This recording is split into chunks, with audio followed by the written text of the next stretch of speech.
Est-ce que ce couteau peut remplacer celui-ci? C'est ce qu'on va voir tout de suite.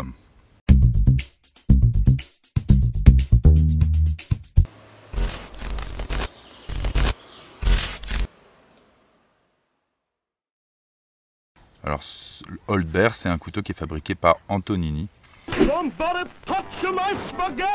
Et en fait, malgré son look très rétro, ce couteau est sorti en 2015.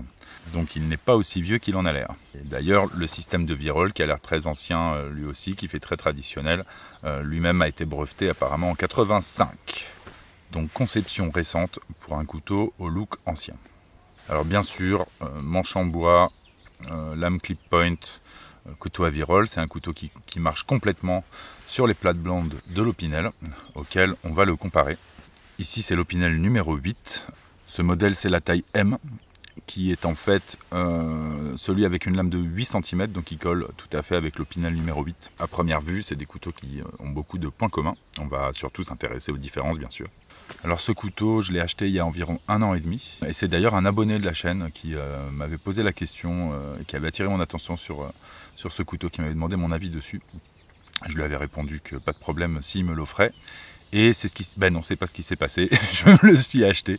Donc je l'ai acheté il y a environ 1 an et demi, et en fait je me suis retrouvé à l'utiliser pas mal. Donc, pour continuer avec les dimensions, donc on a une lame de 8 cm, je l'ai dit, de type click point, avec une petite rainure pour l'ongle pour sortir le couteau, qui en fait n'est pas du tout coincé, il n'y a pas du tout besoin de la rainure, mais si jamais le couteau se mettait à gonfler, on pourrait peut-être plus facilement le sortir qu'une lame d'Opinel, il n'y aurait pas forcément besoin du coup du savoyard, comme on dit, pour faire sortir la lame. Il y a donc une virole principalement en laiton, relativement épais. Le manche est en olivier, alors quand on voit les rainures, c'est donc pas un olivier de très très grand diamètre, ce qui donne des jolis motifs.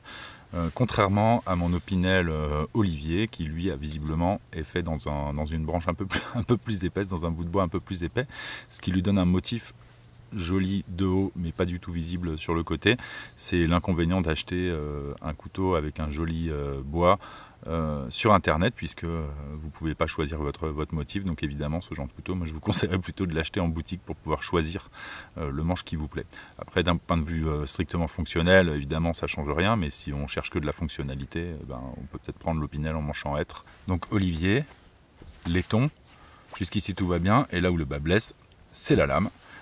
Qui est donc dans un inox IC 420, donc un inox industriel de qualité très médiocre, qui selon mes recherches a des taux de carbone, a des proportions de carbone extrêmement faibles, en dessous de 0,25%, ce qui explique pourquoi il est particulièrement mou. Il est sans doute plus facile à fabriquer et également à aiguiser, ça je le confirme, mais c'est un acier qui tient pas bien le fil du tout. On le trouve en lame carbone. Alors c'est une variante de carbone que je connais pas, j'ai pas trouvé grand chose sur internet. Ça s'appelle le C27, donc j'imagine que c'est du 0,67% de carbone, ce qui est bien mais pas top. A priori, après il faut toujours, comme toujours, il faut voir le traitement thermique. Pour info, je vous mets les différentes tailles avec les différentes tailles de lame, les différents noms de modèles avec les tailles de lame, juste pour que vous sachiez.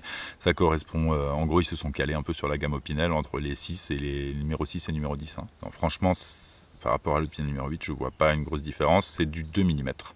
Donc c'est assez fin, c'est pas un couteau qu'on va utiliser en force a priori, même si cet acier inox un peu mou, ça doit sans doute pardonner un peu des efforts de torsion. C'est a priori pas un acier super cassant vu le peu de carbone qu'il y a dedans. Les moutures, c'est une mouture plate intégrale, donc qui remonte jusqu'en haut. Par contre, il y a ce qu'ils appellent un aiguisage à la pierre, à la main, qui se prétend une émouture convexe.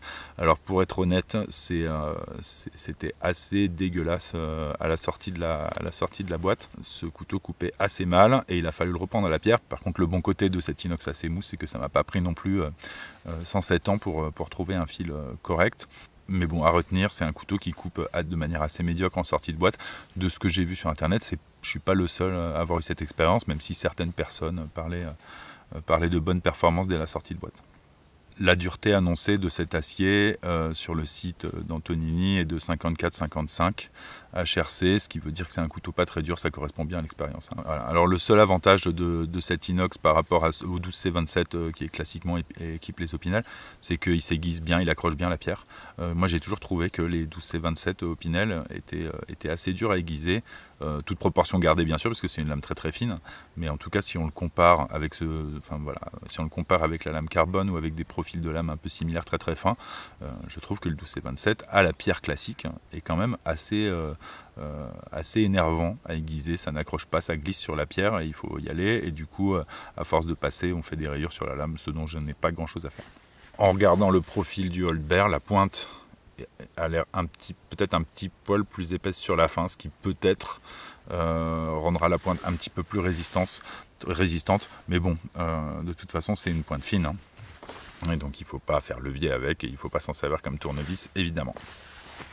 Au niveau du poids, on est vraiment à un poids plume, hein, à 48 grammes, et je le prouve, ce qui est quasiment identique à l'Opinel.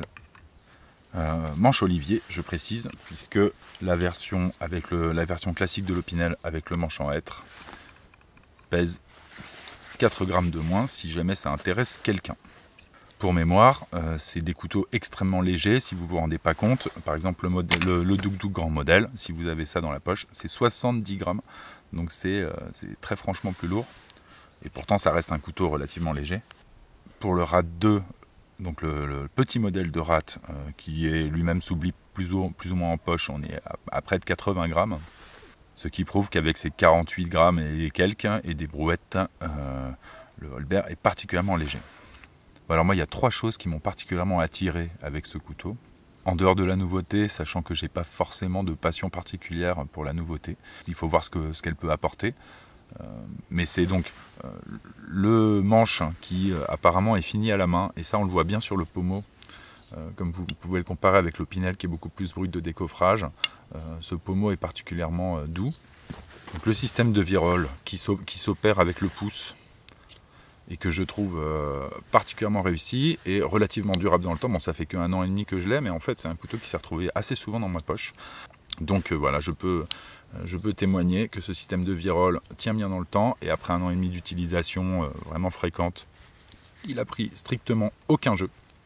À noter que c'est vrai qu'en France tout le monde connaît la virole de l'Opinel, donc on trouvera quand même assez peu de gens qui feront la bêtise, mais que en se baladant à l'étranger, il y a pas mal de gens qui connaissent pas le système de virole, et en particulier la virole qui bloque la lame fermée. Il y a des gens qui forcent en fait et qui font sauter, qui déforment la virole en forçant comme des bourrins parce qu'ils comprennent pas comment le couteau est fait. Du coup voilà, on m'a fait plusieurs fois sauter la virole quand j'ai prêté ce couteau à l'étranger. Il faut forcer un peu comme un bourrin quand même, mais on y arrive quand on est vraiment motivé. Mais ici, ce mécanisme, il est plus facile à comprendre en fait. Hein. C'est-à-dire que quelqu'un qui n'a jamais manipulé un couteau à virole va comprendre que assez facilement que ce petit ergot, c'est ce qui bloque. Et donc, il y a quand même moins de chances que quelqu'un se retrouve à forcer pour ouvrir le couteau. Ceci, encore une fois, particulièrement à l'étranger, parce qu'en France, tout le monde sait ce que c'est qu'une virole. Au niveau durabilité, on est quand même, a priori, largement plus costaud que l'Opinel. Alors, évidemment, c'est tout à fait le même style que l'Opinel. Alors, il va y avoir le débat, hein. Est-ce que c'est un couteau pompé sur l'Opinel? Sans doute en partie. C'est difficile de ne pas tenir compte du leader historique. Alors ce qui est sympa avec ce couteau, c'est que tout le monde le remarque en fait. C'est-à-dire que la plupart des gens sont habitués aux Opinel, donc de loin ça fait un peu Opinel, et puis dès qu'ils le prennent en main, ils disent « Ah mais qu'est-ce que c'est sympa, etc. » Et donc je me dis, voilà, ça pourrait potentiellement faire un cadeau pour quelqu'un qui aime bien les couteaux, qui n'est pas non plus un passionné avec une grosse collection, entre autres parce que les grands passionnés souvent ne sont pas des fans d'acier médiocre, on va dire, hein, n'arrivent pas à passer outre les aciers médiocres. Mais c'est vrai que voilà, c'est un couteau qui a un petit quelque chose d'original et qui est au final pas extrêmement cher. On va parler du prix tout de suite.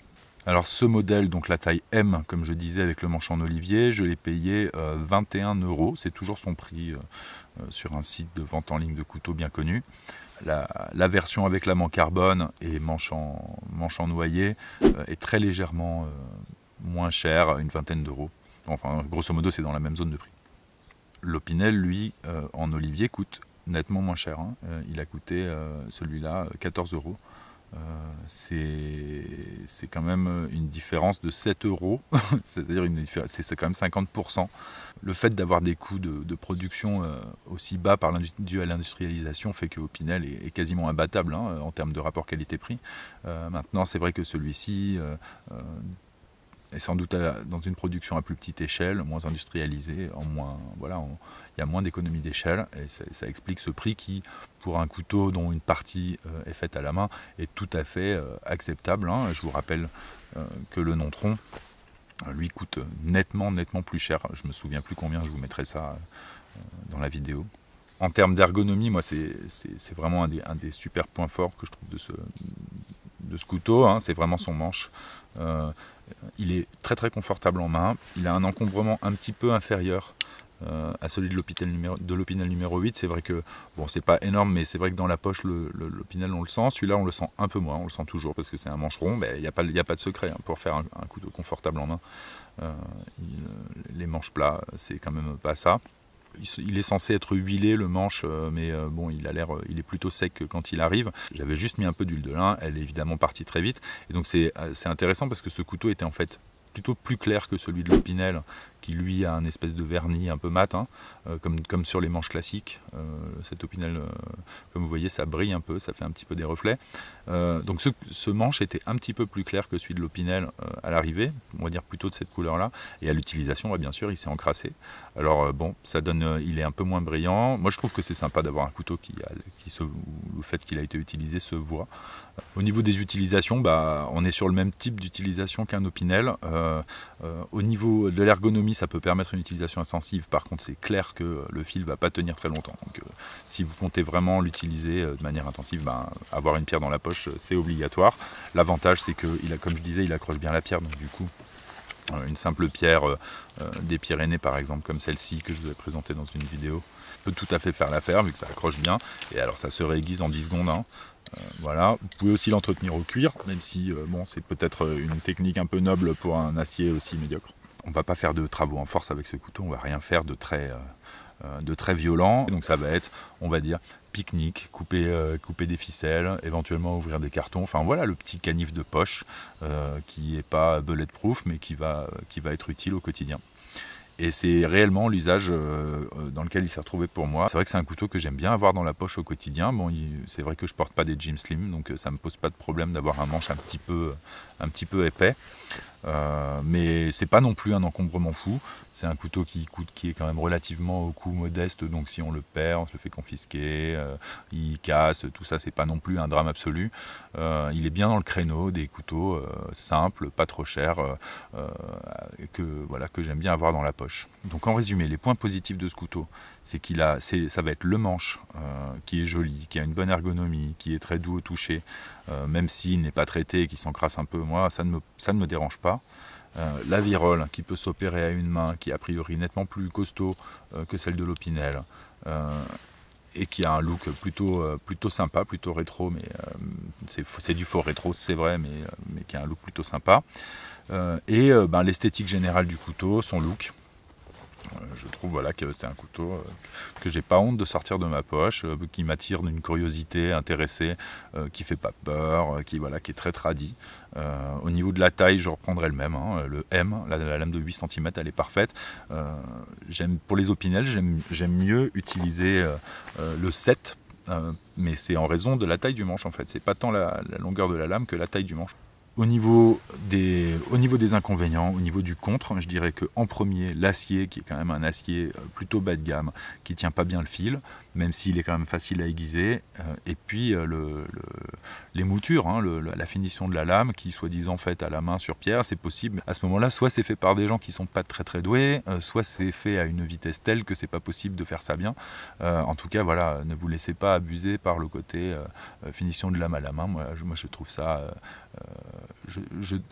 par rapport à un Opinel, c'est assez ridicule en termes de tranchant, de sortie de boîte. C'était même un petit peu asymétrique.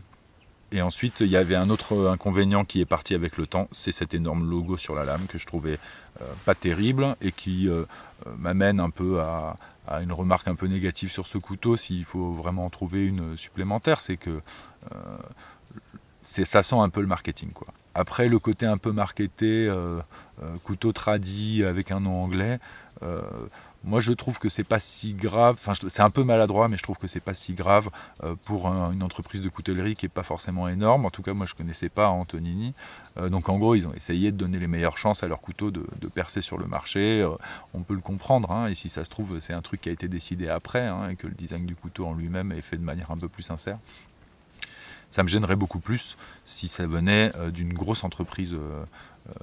compagnie coutelière où ça sent vraiment ça peut sentir parfois vraiment le filon marketing. Je pense en particulier au Schrade Oldtimer qui a un look sympa comme ça à première vue, mais voilà qui sent l'artificiel. À tout va. Voilà, il y a une vague des couteaux un peu vintage, que je ne sais plus comment ils appellent ça en anglais,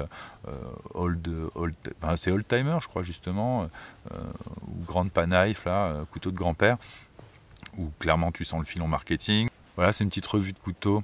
J'en avais pas fait depuis longtemps, j'en ai quelques-uns dans les tiroirs là, où je commence à savoir un peu ce que j'en pense. Donc voilà, si vous voulez faire vivre les chaînes de couteaux que vous aimez, et je ne parle pas spécifiquement de la mienne, hein, mais il faut montrer votre engagement, hein, commentaires, like, abonnement, partage, tout ce que vous voulez, parce que y a un certain nombre de youtubeurs, alors principalement américains en ce moment, enfin principalement anglophones en ce moment, qui voient leur nombre de vues s'effondrer complètement, et ça c'est l'algorithme YouTube qui n'aime pas trop les couteaux, parce que c'est considéré comme potentiellement violent ou on va dire rédhibitoire pour les annonceurs. Et donc voilà, si vous voulez que ça vive, il faut partager et il faut participer. Voilà, et ben je vous dis à bientôt sur la chaîne de Cosmic Watch. Ciao.